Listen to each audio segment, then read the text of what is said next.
स्वागत है दोस्तों आपका YouTube चैनल पे। अगर आप इस वीडियो तक पहुंचे हैं तो इसका मतलब यह है कि आप क्लाउड कंप्यूटिंग में इंटरेस्ट रखते हैं। आने वाले टाइम में क्लाउड कंप्यूटिंग बहुत इंपॉर्टेंट रोल प्ले करने वाला है इन आईटी फील्ड। तो अभी अच्छा टाइम है अगर आप क्लाउड कंप्यूटिंग सीख जाते हैं। और इस चैनल को बनाने का मकसद यही है कि लोगों में क्लाउड कंप्यूटिंग की और अवेयरनेस फैलाई जाए। अ, इस चैनल में हम बात करेंगे M365, जैसे कि आपका एक्सचेंज ऑनलाइन है, वन ड्राइव है, शेयर पॉइंट है, और एज्योर आइडेंटिटी के बारे में बात करेंगे। और हम Microsoft related most of the technologies की बात इस चैनल के थ्रू करेंगे। अभी अगर आप लेगेसी सिस्टम्स की बात करें तो मोस्टली हम ऑन प्रेमिसेस सर्वर्स रखते थे, जिसमें हमें सर्वर इंस्टॉल करना पड़ता है अपने ऑन प्रेमिसेस डेटा सेंटर्स में। उसके लिए हमें वैक की ज़रूरत पड़ती है। फिर हमें प्रॉपर नेटवर्क इंफ्रा चाहिए। उसके बाद हमें एडमिन चाहिए जो उन सारे सिस्टम को मैनेज कर सके। और उनको मेंटेनेंस के लिए भी हमें प्रॉपर डाउन टाइम एंड उसके अलावा भी काफ़ी चीज़ें करनी पड़ती हैं, जो कि बहुत ही टाइम कंज्यूमिंग है और एक्स्ट्रा हेडेक भी रहती है एडमिन्स को। तो क्लाउड कंप्यूटिंग इसका एक सॉल्यूशन है जिसमें आप software as a service use कर सकते हैं। अभी हम जैसे एक्सचेंज की बात करें तो एक्सचेंज एक बहुत ही क्रिटिकल एप्लीकेशन है जिसमें आपको अपने ऑन प्रेमिसेस में डेटाबेस रखने पड़ते हैं, और आपका पूरा सर्वर्स मेंटेन करना पड़ता है। अगर कोई अपडेट्स आते हैं वो इंस्टॉल करने पड़ते हैं, और जिसमें काफ़ी टाइम जाता है एडमिन का। तो अगर आप एक्सचेंज ऑनलाइन पे जाते हैं तो एक्सचेंज ऑनलाइन में आपको ये सब चीज़ें करने की ज़रूरत नहीं पड़ती है, राइट। और अगर आपको स्केलेबिलिटी की भी प्रॉब्लम नहीं होती है, जैसे कोई यूजर्स आता है कोई जाता है छोड़ के, तो एज पर लाइसेंस अब आपको लाइसेंस असाइन कर सकते हैं। आपके रिक्वायरमेंट के हिसाब से आप लाइसेंस असाइन कर सकते हैं, हटा सकते हैं। तो उसमें आपको अ, ऐसा कोई स्केलेबिलिटी का प्रॉब्लम नहीं रहता है। तो इस वजह से आजकल जो ज़्यादातर कंपनीज हैं वो सॉफ्टवेयर एज ए सर्विस और क्लाउड की तरफ मूव हो रही हैं, क्योंकि वो कॉस्ट इफेक्टिव है। और ज़्यादा आईटी पे इन्वेस्ट करने की मोस्टली कंपनी नहीं सोचती हैं। अगर वो नॉन आईटी कंपनीज हैं तो वो अपना फोकस मेन बिजनेस पे दे पाती हैं। तो अभी हम स्टार्ट करेंगे एक्सचेंज ऑनलाइन से, उसके बाद हम सिक्योरिटी कंप्लायंस आइडेंटिटी और दूसरे टॉपिक्स पे भी जाएंगे। तो अभी इसमें हम एक्सचेंज ऑनलाइन की बात करें तो ये माइक्रोसॉफ्ट का software as a service solution है, जिसमें आपको सब्सक्रिप्शन लेना पड़ता है। और लाइसेंस के हिसाब से यूजर्स को मेल बॉक्स एंड कोटा और अदर इंफॉर्मेशन मिलती हैं, और उनको जो फीचर्स मिलते हैं वो भी लाइसेंस के हिसाब से मिलते हैं। अगर आपको ऑफिस 365 सीखना है तो सबसे पहले आपको एक ट्रायल लाइसेंस लेना पड़ेगा, जिसमें आप ऑप्शंस एक्सप्लोर कर सकते हो, कुछ टेस्ट कर सकते हो, समझ सकते हो कि कैसा अ, होता है एक्सचेंज ऑनलाइन में या शेयर पॉइंट में या वन ड्राइव में फ्रॉम माइक्रोसॉफ्ट साइड। तो उसके लिए आपको क्या करना पड़ता है, signup.microsoft.com वेबसाइट पे जाओ, और वहाँ पे जाके आपको ऑप्शंस दिखिएगा बाय करने का।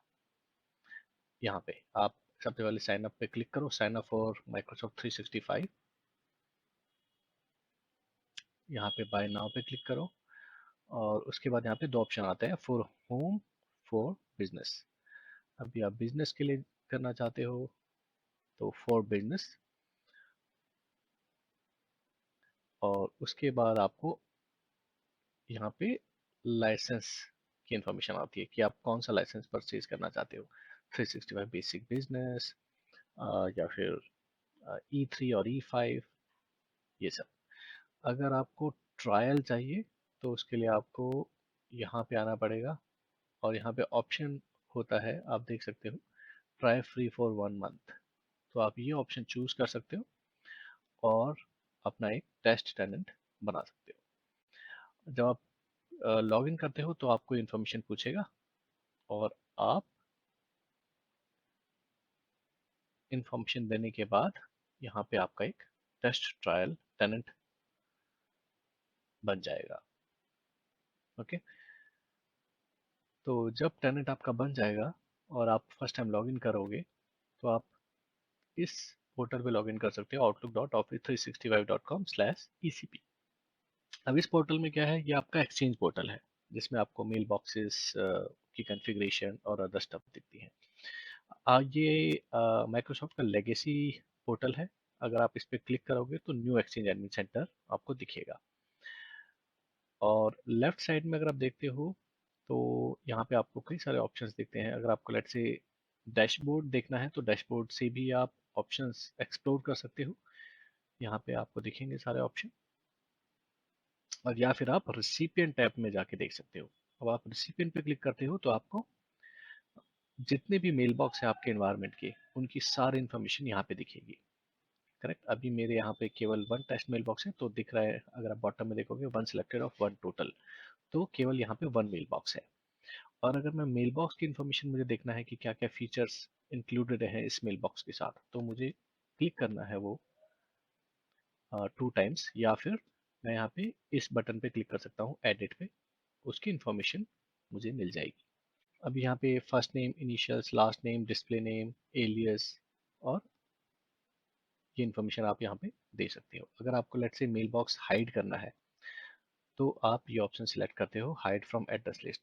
इसका मतलब वो mail box global address list में शो नहीं करेगा, जबकि उसका मेल बॉक्स होगा, मगर अगर कोई सेंडर उसको आउटलुक में या फिर आउटलुक वेब एक्सेस में सर्च करेगा, उसको वो यूजर नहीं दिखेगा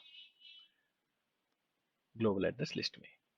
ठीक है, अगर आपके कोई कस्टम एट्रीब्यूट है तो आप यहाँ पे दे सकते हो कस्टम एट्रीब्यूट 1 से लेकर 15 तक। लेट्स से आपको डिपार्टमेंट वाइज या कंट्री वाइज या कुछ आपको स्पेसिफिक डालना है एट्रीब्यूट्स में, तो आप यहाँ पे पुट इन कर सकते हो।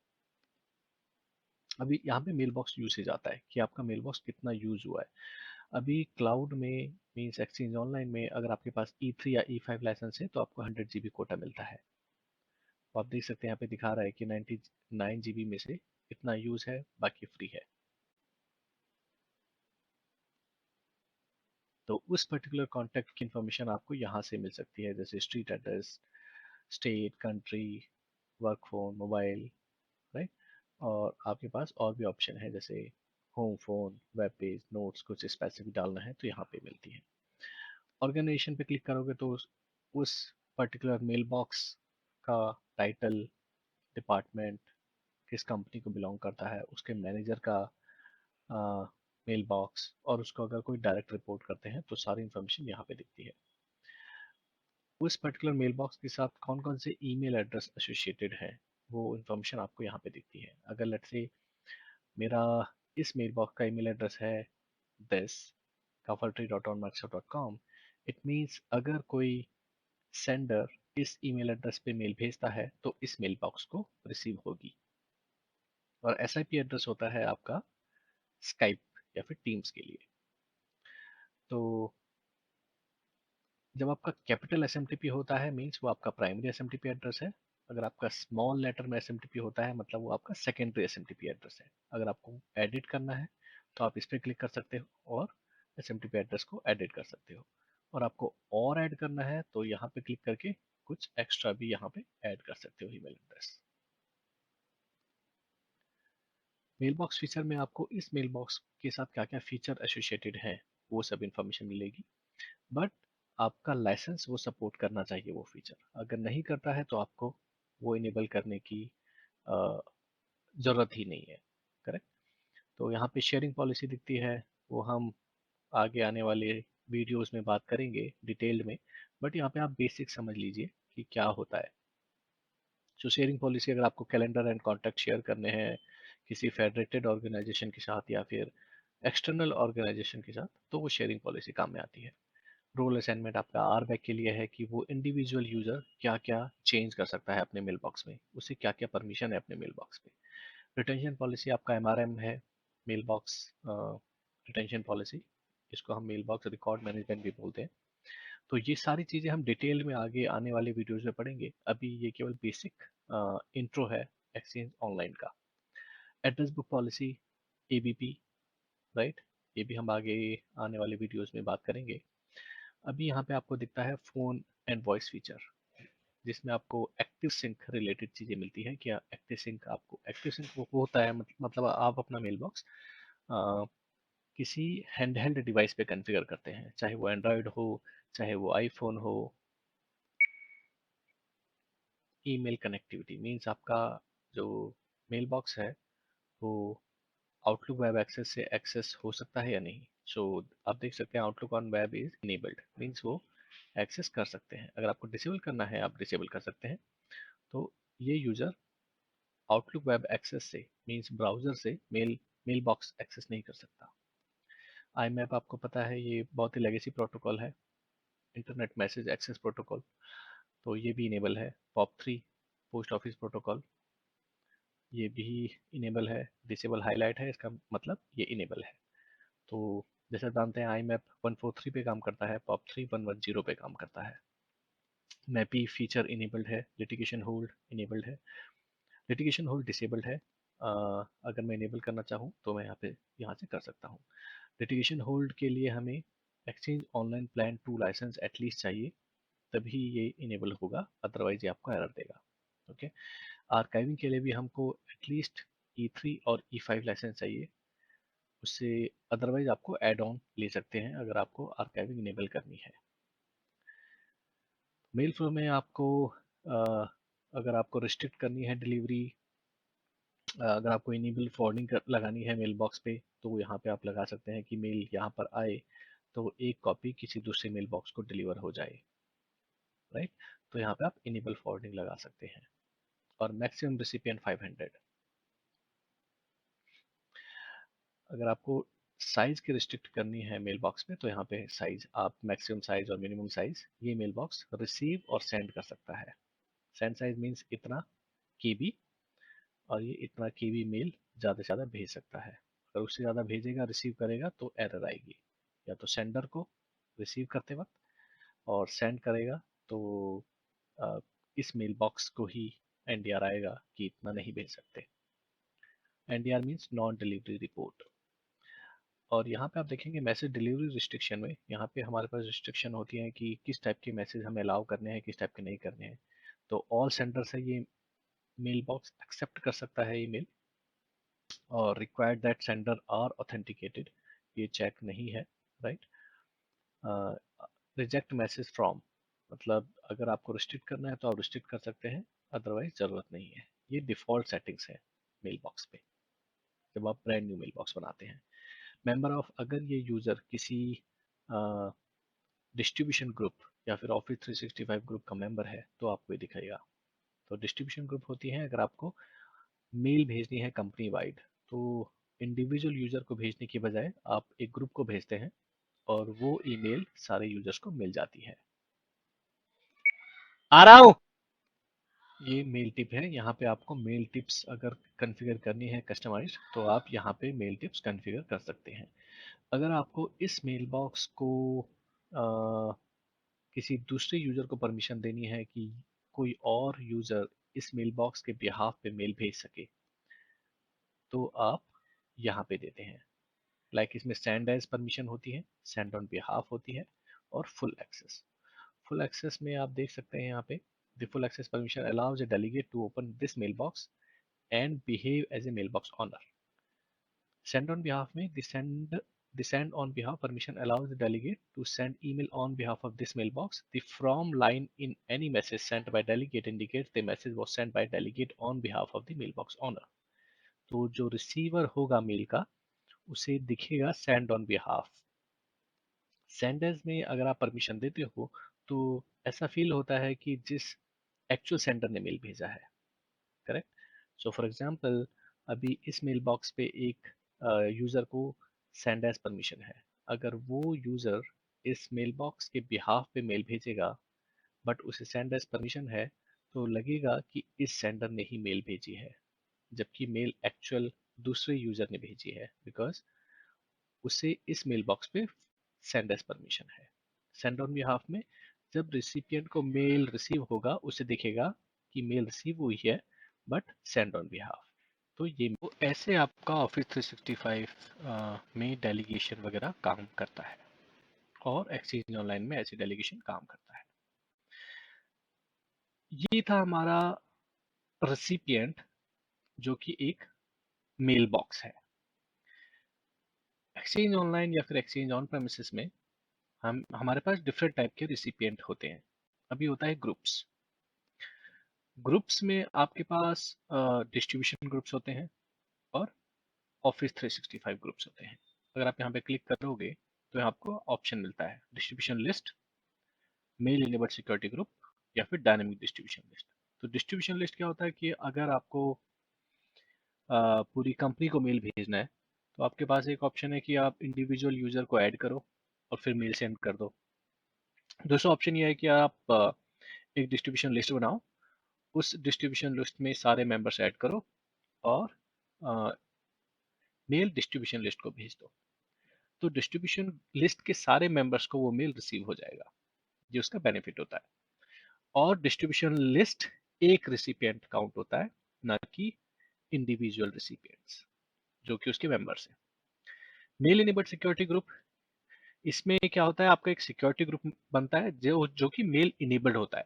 मींस अगर आपको, तो इससे आपके दोनों पर्पस सॉल्व हो जाते हैं। अगर आपको मेल भेजने के लिए चाहिए तो भी आप इसे यूज कर सकते हो, और अगर आपको परमिशन देने के लिए वो सिक्योरिटी ग्रुप यूज करना है तो भी यूज कर सकते हो। फिर आपका डायनेमिक डिस्ट्रीब्यूशन लिस्ट। तो अगर ये डिस्ट्रीब्यूशन लिस्ट की बात करें तो ये होती है स्टैटिक, कि आपको जो मेंबर्स हैं वही रहेंगे। तो जो डायनेमिक डिस्ट्रीब्यूशन लिस्ट होती है वो होती है क्वेरी बेस्ड। मींस अगर लेट्स से आपको एक डिस्ट्रीब्यूशन लिस्ट बनानी है जिसमें जो मेंबर्स हों वो एचआर डिपार्टमेंट के सारे मेंबर्स अपने आप ऐड हो जाए, तो आप क्या करोगे, कस्टम एट्रीब्यूट उठाओगे यूजर मेल बॉक्स प्रॉपर्टी का और क्वेरी बना दोगे कि अगर डिपार्टमेंट टाइप या फिर डिपार्टमेंट नेम एचआर हो तो इस डायनेमिक डिस्ट्रीब्यूशन लिस्ट का मेंबर बन जाए। तो ऑटोमेटिकली इसका मेंबर बन जाएगा। ये कब होता है, जब आप मेल भेजते हो।